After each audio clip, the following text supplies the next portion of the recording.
Hello Dairy Today viewers. On behalf of the Market 360 advisors here at Stuart Peterson, I'm Bob Davenport, and this is your Dairy Week in Review for March 21st, 2014.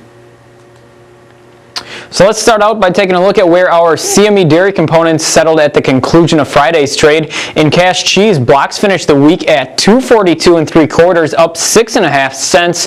Barrels finished the week at $2.31 even, up 4 3/4 cents. Cash butter settled at $1.92 even, up 4 cents. April whey settled at $66.30, up just over 2 cents. And April non-fat dry milk settled at $204.90, up 0.4 cents on the week. Going over to Class 3 futures, it was another big week here, similar to last week. April settled the week at $23.53, posting a gain of $1.16.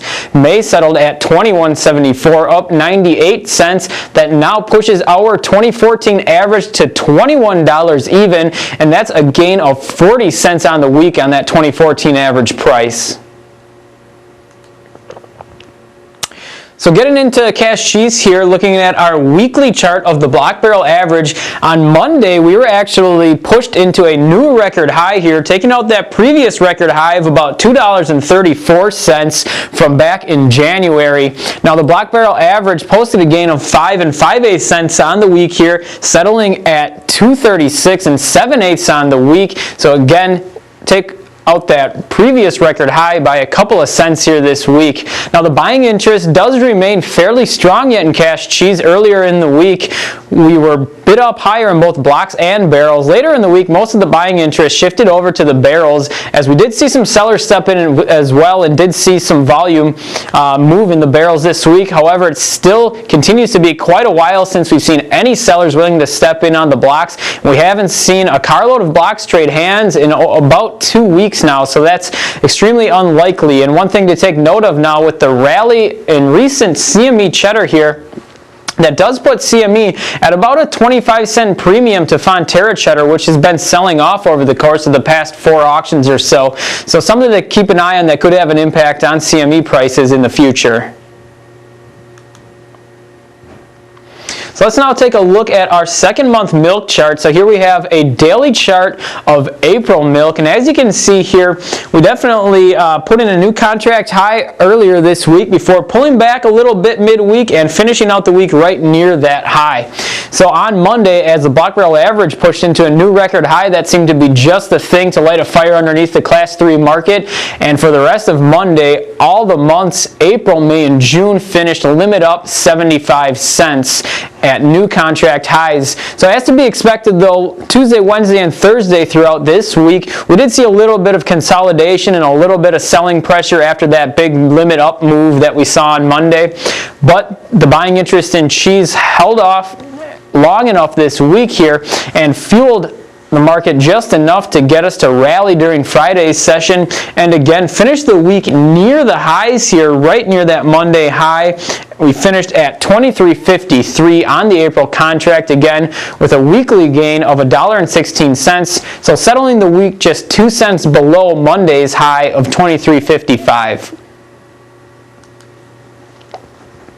We got our latest milk production report out this week as well, and production for the month of February came in at 14.9 billion pounds, which is up 1.4% from 2012. As you can see here, we did see that normal seasonal drop from January to February, where we tend to get that decline in production.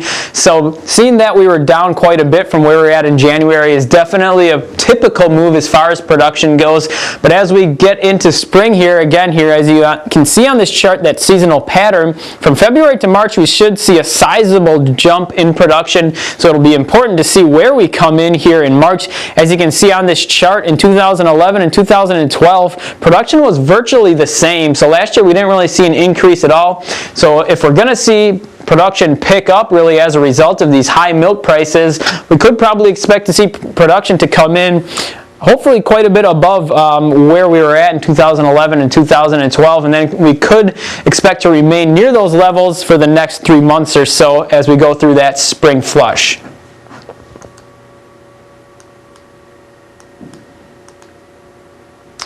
So weekly dairy cow slaughter for the week ended March 8th came in at 59,600 head. So that's down slightly from the week prior, but down quite a bit, about 7,000 head from this same week last year. Now on a year-to-date basis, weekly slaughter is running about 8.7% behind where we were at year-to-date in 2013. So on a weekly pace, on average, we've been coming in about 5,000 head or so a week below where we were at in 2013. And that's probably just a result of these high milk prices and producers wanting to produce more milk and take advantage of what this market has provided us. So looking at the week ahead here, we actually will have a cold storage report out later this afternoon. And as far as next week goes, it's a quiet week as far as reports go. Not much in the way of fundamental news coming out. And that'll do it for us here today. On behalf of the Market 360 advisors here at Stewart Peterson, thank you for watching and have a great weekend.